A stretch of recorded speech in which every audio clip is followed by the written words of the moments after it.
Russia's president signed the contract of the century in China. Beijing and Moscow have shown what a true grain deal should look like. Russian factories have also started exporting ice cream to China. As many as 13 new and modernized enterprises of agro-industrial complex and food industry were opened in October 2023. But first things first, we recommend watching the video to the end. That's where the most interesting stuff is. Let's start with the new agribusinesses that opened during October. Food production in Russia for the first 9 months of 2023 increased by 6.5% year-on-year.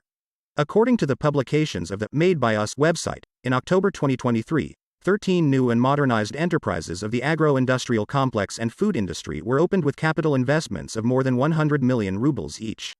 Smaller productions were not included in the survey, including the launch of 8 new major facilities with investments of more than 1 billion rubles each. The total amount invested in the projects is more than 31 billion rubles, and that's just for October. So, a plant for deep processing of peas was opened in the Tyumen region. It was opened in the village of Savina, Ishim district. This is the first phase of the Protonsip plant. This is Russia's first plant for deep pea processing.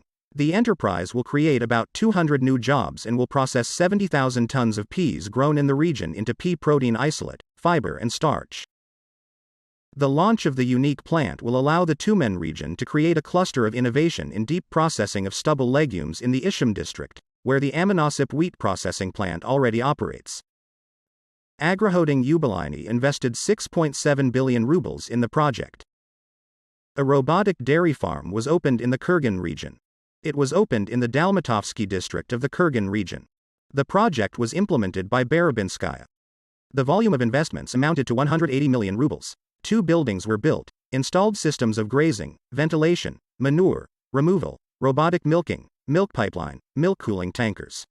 Taking into account the second stage of the complex, the dairy herd in the farm will approach 1,000 heads. A new fish processing factory opened in the Murmansk region. It was opened in the settlement of Lilinakomer, Pechenga district, Murmansk region. The factory complex consists of a production building, an administrative building, a treatment building, and a cold storage facility. The maximum production capacity is designed for 165 tons of products per day. The number of employees is 92 people. Investments in production amounted to more than 1 billion rubles. A large robotic milking farm was opened in the Pskov region. It was opened by the company, Pskov Agro-Invest. This farm is designed for nearly 4,000 head of cattle. The volume of raw milk produced per day is 30 tons. The total investment in the enterprise is 3 billion rubles. 73 new jobs have been created on the farm. Eko Niva opened a large dairy complex in the Moscow region. They opened it in Stupino. The production capacity of the new cattle breeding complex is 34,000 tons of raw milk per year. It is designed for 8,650 head of cattle. There are 4 barns, 2 areas with individual calf houses and 3 for young calves. There's a warehouse, a silo. The dairy carousel is designed for simultaneous milking of 72 cows. Investments in Bortnikov exceeded 4 billion rubles. Viola launched a new production line in the Moscow region. The company completed another large-scale investment project for the development of the enterprise, which resulted in the launch of an updated line for the production of processed cheese in tubs. The growth of the maximum production capacity of the enterprise for the year, taking into account all works, exceeded 50%. Earlier this spring, the company commissioned a line for packaging semi-hard cheeses. Viola's sub-bar annual investments in 2023 amounted to about 250 million rubles. A facility for processing pork mucose has been launched in the Kursk region. It was opened by Miratorg and Van Hesse's company. It's a joint venture of Heparinus. Investments in the project amounted to almost 1.5 billion rubles. More than 40 new jobs were created.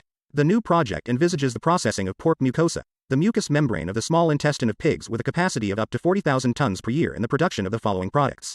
Initial form of pharmaceutical heparin in concentrated form with a volume of 70 tons per year.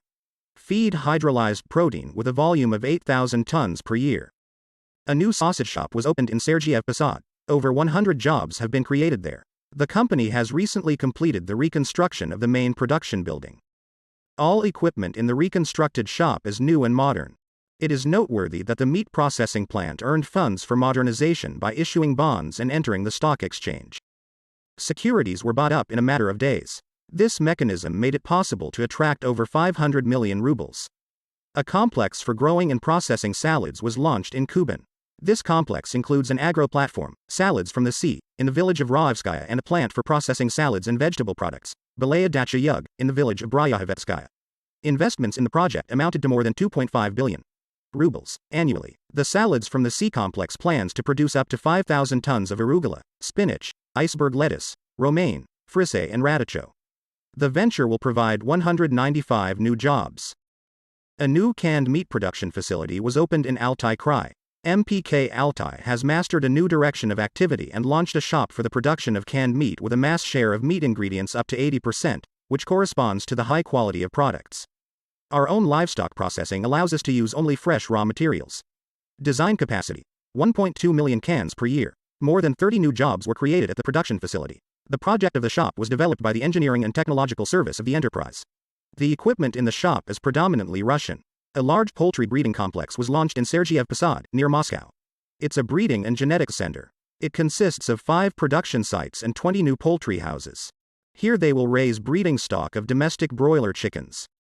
The capacity of the complex is 26 million hatching eggs per year. The project was allocated 8 billion rubles, of which more than 2 billion, regional budget funds, 5 billion, federal.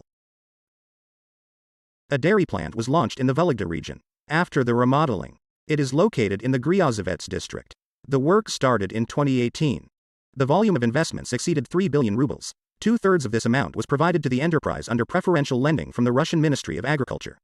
The premises were overhauled. The equipment of the reception and apparatus shop, butter, dry dairy products and cottage cheese production shops, whole milk product bottling line and storage facilities were replaced.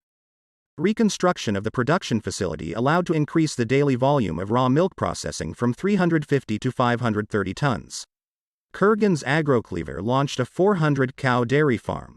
The farm was constructed during 2022-2023 for 400 head of forage herd of tethered housing, taking into account modern requirements for the composition of the main construction facilities. The farm plans to keep cows of high yielding, Galstino and black breed cows. The amount of investment in the project amounted to 460 million rubles.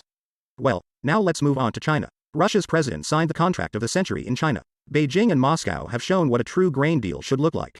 Just recently in Beijing at the International Forum, One Belt, One Road, Russia and China signed an interesting contract. We are talking about the supply of grain crops from Russia to China for the sum of no less than $26 billion. But let's start with the backstory. All this time, while the misunderstanding lasted, which with the easy feeding of the Western media turned into a grain deal, it was necessary to look at the issue more broadly. After all, the grain, as such in the situation, did not play the role of the first fiddle, and the agreement itself unambiguously bore the name of the Black Sea Initiative. And here a lot of people were wondering, who would make the first move? Who will sweep from the market the food that Europe so stubbornly protects the rest of the world from? We didn't have to wait long. The old new player was predictably China. Now let's count carefully and curl our fingers. We signed one of the largest contracts in the history of Russia's China for almost 2.5 trillion rubles for 70 million tons for 12 years of grain legumes, oilseed cargoes. On a side note to the foreign media, this is what a real grain deal looks like. And we drove on. Let's talk a little bit about the details. The contract was signed between Russian-owned export company EPT and the Chinese state-owned corporation. According to the documents, goods to China will come from regions such as the Urals, Siberia and the Far East. It is also known that its transshipment will be organized by means of a full-cycle grain railway terminal in Zabaikalska. Thus, the time of grain transportation from Siberia to China will tentatively decrease from several months to a couple of weeks. Apart from the obvious benefits for Russia, what other benefits can be highlighted? According to the agreement, Russian food exports to Beijing will rise to 8 million tons, and up to 16 million tons when the new infrastructure is taken into account. Speaking of the latter, this includes development of the railroad corridor and construction of sea transshipment complexes for grain.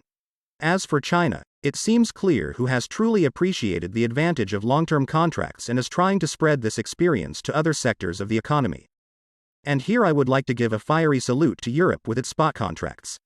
But the important thing about this news is neither the first nor the second.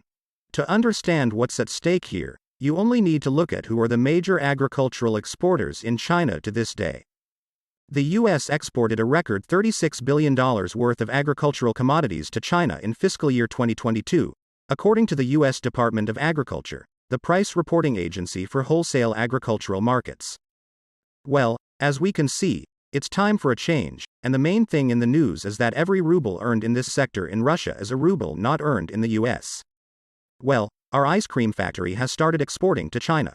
A Moscow ice cream factory held a presentation of the first products under the Made in Russia brand for the Chinese market. The presentation is timed to coincide with the start of the China International Import Expo in Shanghai. The event was attended by the heads of the Russian Export Center and representatives of the Chinese embassy in Russia.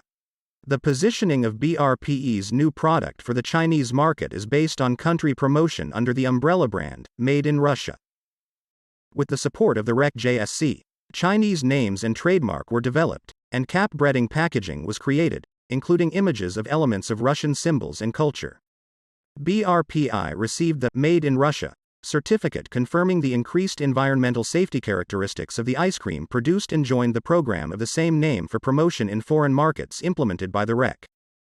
As Agnesa Osipova, president of BRPI, said, and I quote, "Today the Moscow ice cream factory has launched production of products adapted for the Chinese market. A batch of ice cream under the trademarks, Natasha, and Zabava, featuring classic Russian varieties. These goods will be shipped to China in the second half of November. At the same time, we are preparing a wider export range of brand ice, which will open up a new collection of flavors and variety of our ice cream to Chinese customers." Logo placement Made in Russia on the packaging serves as a brand mark of distinction for our new customers in China, confirming the high standards of quality and taste of real natural Russian ice cream. I would like to thank the Russian Export Center for supporting the promotion of our products. I am sure that as a result of effective partnership with REDS, our company will successfully enter new international markets, increase the volume of foreign supplies and expand the geography of exports. During the presentation, the guests from the Russian Export Center and the Chinese Embassy in Russia visited the production workshops, got acquainted with the technology of natural ice cream creation, production and packaging process, tasted different varieties of Natasha and Zabava ice cream in the branded cafe factory and answered the questions of journalists from Russian and Chinese mass media. As part of the press conference, the speakers highly appreciated the taste and quality, as well as the design of the ice cream packaging produced by BRPE under the brand, Made in Russia for the Chinese market. Also, as emphasized by Veronika Nikishina, Director General of the Russian Export Center, to quote, "One of the challenges faced by our exporters is the low recognition of Russian products in general abroad. The Made in Russia brand is just taking the first step towards solving this problem, and that is why we are betting on promotion under one umbrella, Made in Russia, through all channels that can reach potential customers, from exhibitions and offline promotions to e-commerce channels. I'm sure, with such support, BRPI's ice cream will quickly find its fans in China." End of the herd. The products will be sold in online-offline retail, e-retail, marketplaces and through the WeChat app. The brand ice line includes a variety of classic varieties, cream, vanilla and chocolate, nut, berry and fruit ice creams, as well as innovative new generation varieties, functional ice cream enriched with protein, vitamin C and calcium, and glucose-free vegan ice cream. It comes in various forms of packaging for family and individual consumption. Natasha and Zabava lines are presented in waffle cup format and include traditional flavors of the most popular Russian ice cream, vanilla, chocolate, creme brulee and almond pistachio.